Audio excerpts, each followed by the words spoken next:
말씀 봅니다. 하나님의 말씀은 마가복음 12장 35절부터 44절, 신약성경 76쪽입니다. 예수께서 성전에서 가르치실 때 대답하여 이르시되 어찌하여 서기관들이 그리스도를 다윗의 자손이라 하느냐?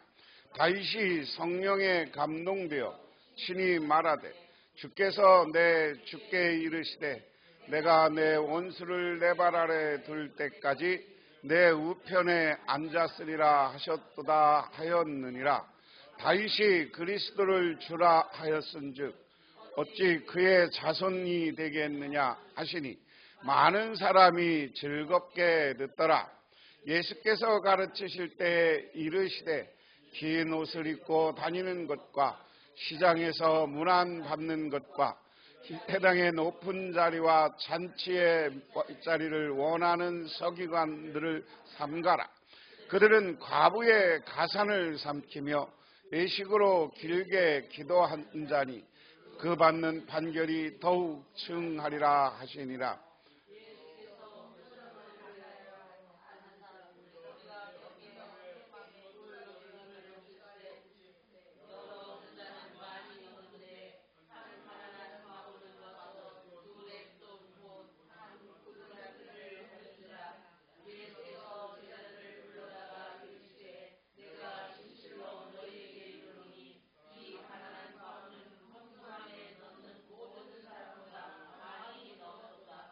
그들은 다 그 풍족한 중에서 넣었거니와 이 과부는 그 가난한 중에서 자기의 모든 소유 곧 생활비 전부를 넣었느니라 하시니라. 아멘. 해마다 적자를 보는 회사가 있었다고 합니다. 그래서 원인이 무엇인가 하고 조사해 보았더니 사원들의 얼굴이 표정이 하나같이 죽을 상이었다고 합니다. 간부급 직원들이 부하 직원을 놓고 늘 호통을 치더라고 합니다. 그 상사에게 물었습니다. 혹시 부하를 칭찬해 본 적이 있습니까? 그러니까 말도 마십시오. 칭찬할 건더기가 있어야 칭찬하죠 라고 하더랍니다. 해마다 흑자를 내는 회사가 있었습니다. 이번에는 원인을 조사해 보았습니다. 전 사원의 얼굴에는 항상 미소가 머금어져 있었고 상사와 부하 직원은 서로 칭찬을 아끼지 않았습니다. 상사의 칭찬은 일의 사기를 높여 주었다 하는 겁니다. 부하에게 존경과 인정받는 상사는 긍지와 보람을 느끼게 되고 책망을 받으면서 자란 아이는 적개심이 많아 다른 사람을 상하게 하기 쉽습니다. 하지만 칭찬을 받으며 자란 아이는 다른 사람도 넉넉하게 사랑할 줄 압니다. 칭찬을 찾아서 하는 사람은 그 마음가짐이 언제나 여유롭다 하는 겁니다. 오늘 제목을 누가 칭찬받았나 하는 겁니다. 오늘 이야기는 예수님이 칭찬을 했어요. 어떤 사람은 저렇게 살지 마! 그리고 책망하고 어떤 사람은 칭찬했어요. 그 누가 칭찬받았는 여러분 지금 머릿속에 성경을 읽었으면 다 내용을 나오는 거고요. 그럼 우리가 한번 한 절 한 절 살펴봅니다. 이제 다윗의 자손에 대한 문답이랬습니다.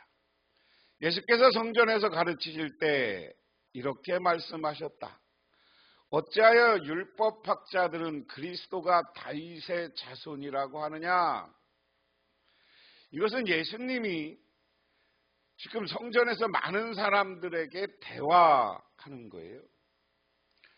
사람이 교육학에서 가장 교육의 좋은 방식이 뭐냐라고 하면 본인이 발표하게 하는 거예요. 본인이 발표해서 깨달을 때가 제일 잘하는 거예요. 그러니까 서기관들이 서기관 율법학자면 오늘날 얘기하면 내가 신학교 교수라고 그랬어요. 교수이면서 우리 식으로 얘기하면 오늘날 목사예요. 성경을 잘 아는 신학 공부를 한 목사, 나 같은 사람, 이제 율법학자.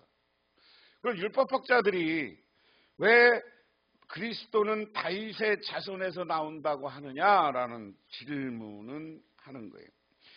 서기관들이 그리스도를 다윗 자손이라고 가르치면서 그 뜻을 모르고 있다. 오늘 이것은 예수님 자신에 대한 암시이기도 하죠. 예수님이 육적인 계보로는 다윗의 후손입니다. 그렇죠? 쭉 마태복음에 쭉 족보가 나오잖아요. 마태복음이 어떻게 족보가 쭉쭉쭉 나오는데 아브라함 또 몇 대 해갖고 다윗의 후손입니다. 그러니까 마태복음은 그걸 강조한 거야.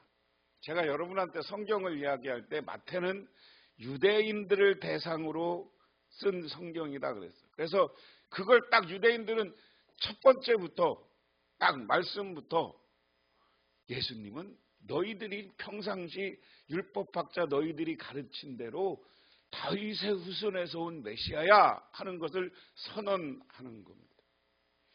마가복음은 처음부터 병 고치는 이야기, 맨날 기적 이야기가 많아. 예수님 말씀은 없어. 근데 예수님이 성전에 들어가서부터는 가르치는 이야기가 조금 나오는데 물어야 율법학자들이 예수님이 왜 그리스도가 다윗의 후손 가운데 나온다고 그러는데 왜 그러냐? 니들 아냐? 하는 거예요. 예수님은 본인이 다윗의 후손이라는 걸 이야기하는 겁니다. 그러니까 뭐라고 하느냐? 다윗이 성령의 감동을 받아서 친히 이렇게 말하였다. 주님께서 내 주께 말씀하셨다. 내가 원수를 내 발 아래 굴복시킬 때까지 너는 내 오른손에 앉아있거라. 다윗은 스스로 그를 주라 불렀는데 어떻게 그가 다윗의 자손이 되겠느냐? 많은 무리가 예수의 말씀을 기쁘게 들었다. 예수님이 시편 110편 1절의 말씀을 들어서 그리스도와 다윗의 관계를 가르쳐 줍니다. 주께서는 하나님을 가리키고 내 주께는 그리스도를 가리킵니다. 다윗이 그리스도를 내 주라고 했으니 그리스도가 어찌 다윗의 자손이 될 수 있느냐 하는 것을 역설적으로 질문합니다. 그들은 성령의 신성한 뜻과 그리스도의 신성을 믿지 않으므로 그 뜻을 알 수가 없었다. 이게 어려운 단어지만 하나님의 아들이 신이 사람의 몸으로 온다는 것은 이 율법학자들도 생각하지 않은 거예요. 그렇기 때문에 유대인들의 메시아, 유대인들의 그리스도는 제가 여러 번 말씀드렸어요. 정치적 메시아였다고. 유대인들은 메시아가 오면 저 로마 세력을 다 물리치고 이스라엘을 독립하고 다시 이스라엘 유대인 중심의 신정국가를 만드는 게 메시아라고 생각했어요. 그러니까 다윗의 후손 가운데 그 사람이 오는 거야. 근데 예수님은 아니. 그러니까 그러면서도 그리스도는 누구냐라고 그럴 때 하나님의 아들이라는 표현을 하니까 이 율법학자들이 묻는 거예요. 어떻게 하나님의 다윗의 후손인데 어떻게 하나님의 아들이 될 수 있느냐? 오늘날 예수를 비판하는 사람들은 그렇게 얘기할 수 있어요. 시편 110편에 다윗이 내 주여 그리고 내 주 하나님이 그리스도를 보낸다고 시편 110편에 있었다. 근데 어떻게 그리스도가 다윗의 자손이 될 수 있는지 아직 이 율법학자들이 해석을 못했다는 거예요. 그런데 예수님은 그거는 뭐냐? 그건 다다. 하나님의 아들이 사람의 몸을 입어서 온다. 그것을 임마누엘이라고 하는 것이고 히브리어는 임마누엘이에요. 영어로는 인카네이션이에요. 우리로 얘기하면 화육, 한자로 얘기하면 신이 육신이 돼서 왔다. 예수님은 그것을 빗대서 얘기하면서 예수님이 얘기하니까 그러니까 질문식으로 하는 거야. 율법학자가 이래야지 어떻게 그러니까 물어보는 거예요. 어떻게 다윗의 후손이 다윗이 주께서라고 시편에서 얘기했는데 어떻게 그렇게 올 수 있느냐라고 하니까 사람들이 예수님의 이야기를 기쁘게 들었다. 그래서 이것을 간단히 설명하는 거예요. 그 다음에 예수께서 바리새인들을 본받지 말라 그랬습니다. 예수께서 가르치시면서 이렇게 말씀하셨다. 율법학자들을 조심하라. 여기 서기관은 다 내가 개역, 여러분이 갖고 있는 개정성경에는 서기관이라고 했어요. 근데 새 번역에는 다 율법학자인데 번역이 율법학자가 맞아요. 서기관이 되면 이상해. 공부를 많이 한 율법학자들이 맞거든. 조심하라였다. 그들은 예복을 입고 다니기를 좋아하고 장터에서 인사받기를 좋아한다. 오늘날 이야기는 우리 그리스도 교회 계신 교회의 지도자들도 새겨 들어야 되는 거예요. 예복, 개역 성경에는 긴 옷 그랬어요. 긴 옷을 입으면 일을 하겠어요, 안 하겠어요? 어디 가서 봉사하겠어요, 안 하겠어요? 그 선한 사마리아 사람 이야기에서 제사장들과 레인들이 예배 드린다고 가잖아. 자기 옷 때문에도 긴 옷을 입고 옷 때문에라도 이렇게 못하는 거야. 어떻게 봉사하기가 어려운 거요. 다른 사람이 해야지. 그런데 오늘 이것은 간접적으로 교회 이 당시에 율법학자가 됐든 제사장이 됐든 누가 됐든 누구한테 인사받는 거 좋아하지 말라는 거예요. 그러면 인사받으려면 정말 백성들에게 존경받을 만한 실천을 해야 된다. 믿으십니까? 존경받을 만한 실천을 하고 자기가 무슨 일을 해야지. 오늘 그 이야기예요. 오늘 종교 지도자들이 인사받기 원하고 오늘 한국교회가 왜 교회를 안 다닙니까? 라고 질문했을 때 첫 번째 중에 가장 많은 게 목회자에 대한 상처, 그리고 그 다음에 교인들에 대한 상처, 또 하나는 이제 이렇게 과학 시대가 되면서 하나님이 안 믿어지는 거, 뭐 여러 가지가 보세요. 이 서기관 율법학자 바리새인들 이 사람들이 주로 서기관 율법학자들이 종교 지도자란 말이에요. 예복 긴 옷 입고 자기가 먼저 인사하면 어디가 덧나 인사 받기를 좋아한다. 여러분들도 인사 받기를 좋아하지 마세요. 그러니까 오늘 그 다음에 이제 뭐라고 하느냐?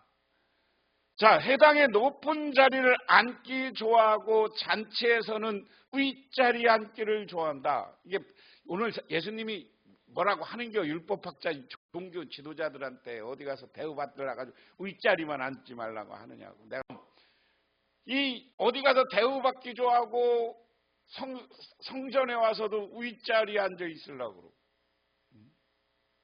오늘날 얘기하면 목사님들이 자리 싸움하고 감투 싸움하는 거하고 비스무리한 거예요. 그냥 똑같은 건 아니고 봉사를 위해서 일하면 괜찮은데 그냥 와서 그 자리 때문에 그냥 하나는 건 문제가 되는 거예요. 그 다음에 보니까 그런 거 너희들은 좋아한다. 그러면서 뭐라 그래요? 그들은 과부의 가산을 삼키고 남에게 보이려고 길게 기도한다. 이런 사람들이야말로 엄한 심판을 받을 것이다. 지옥 간다는 얘기요. 우리가 어디 가서 이것을 한마디로 얘기하면 어떤 사람이요? 외식하는 사람이에요. 외식을 다른 말로 바꾸면 뭐야? 겉만 있는 사람.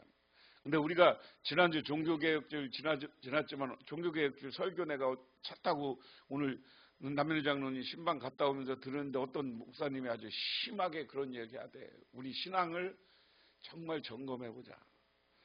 말로만 예수 믿고 말로만 교인이고 정말 돌아서면 교인답지 않고 욕심에 가득 차서 살고 있지 않냐.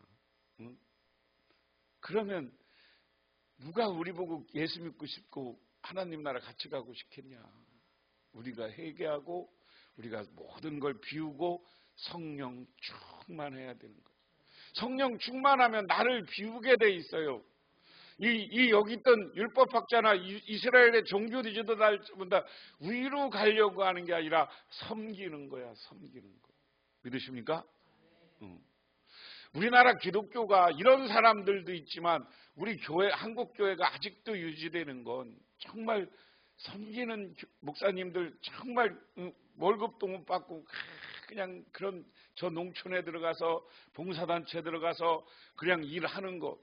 우리 교단은, 우리 기장이라는 교단은 출발을 그렇게 했어요. 우리 교단은 매일 노동자 산동네 이런 데 들어가서 야학하고 그런 일 하면서 목사님들이 그렇게 살았어. 비판하는 거예요. 그런 사람들은 어디 간다?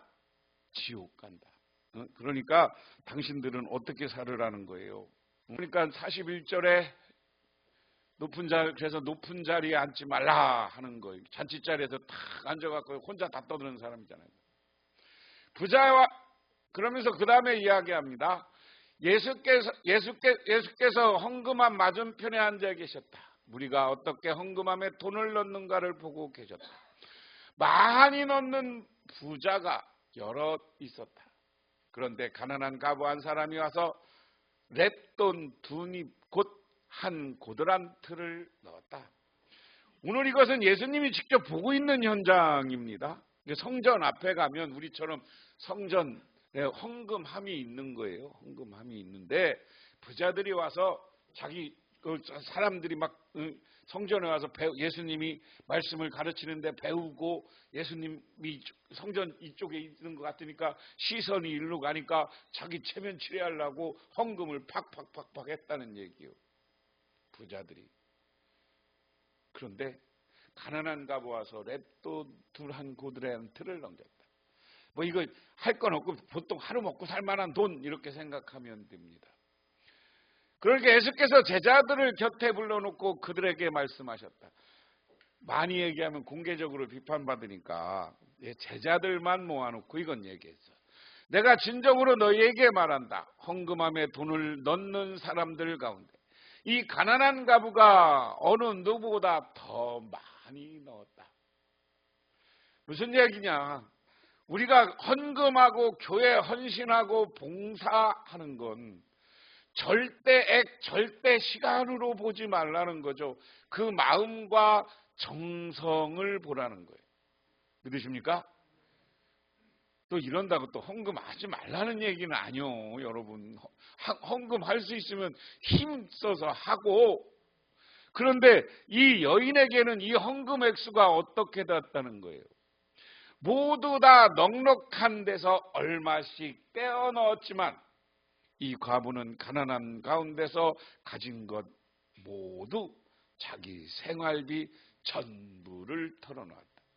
이 사람은 절대 액수는 아니지만 이 사람 개인한테 보면 전 재산 바친 거라는 거예요. 전 재산. 이 여인한테는 전 재산이었다. 이 이야기는 예수님이 무엇을 강조하는 거냐면 하나님을 향한 마음을 이야기하는 겁니다. 우리가 어떤 마음으로 살아야 되냐. 오늘 자기가 나서기 좋아하고 높은 자리 좋아하고 자기 긴 옷 입고 인사받기 좋아하고 하는 사람은 예수님한테 책망받았어요. 믿으십니까? 그러니까 우리가 자꾸만 쉽게 얘기하면 대접받기를 좋아하면 나중에 하나님 나라 가서 예수님 만나면 너는 대접 받을 만큼 받았으니까 저쪽 가 있어라 그런디야. 응? 영광 받으면 하나님 나라 상급이 작디야. 그러니까 많이 섬기고 봉사한 사람들이 천국에도 급이 있다. 그래서 오늘 여러분 예수님의 결론은 뭡니까? 너희들 대접받는 것보다 오늘 이 여인처럼 칭찬받는 여인, 마음을 다하고 정성을 다하고 때에 따라서 정말 네가 가진 것 전부를 감사하며 하나님께 드릴 수 있는 사람이 되라 하는 겁니다. 그렇게 됐을 때 우리에게 기쁨과 우리에게 영원한 하나님 나라에 아까 우리가 찬양할 때 있는 것처럼 영생의 꽃이 우리에게 피는 줄 믿으시기 바랍니다. 기도하겠습니다. 하나님 아버지 고맙습니다. 오늘도 아버지 하나님의 은혜와 은총 가운데 저희들 주님께 나와 기도하며 간구드립니다. 주여 우리들 정말 정성과 마음을 다해서 주님을 섬기고 하나님을 섬기고 교회를 섬기고 이웃을 섬기게 하옵소서. 예수님 이름 받들어 기도드리옵나이다. 아멘. 지금은 우리를 죄 가운데 구원해 주시고 우리들의 영원한 은총을 베풀어 주시며 부활을 통해서 참된 승리의 모습을 보여주신 우리 주 예수 그리스도의 은혜와 우주를 창조하신 성부 하나님의 축복하심과 우리 삶 가운데 찾아와서 우리 이끌어가시는 성령님의 인도하심이 오늘 수요일을 맞아 주님께 나와 경배하고 찬양하고 들어가는 우리 할렐루야 교회 없는 성도님들과 그 가정 위에 영원토록 함께 하시기만을 간절히 축원합니다.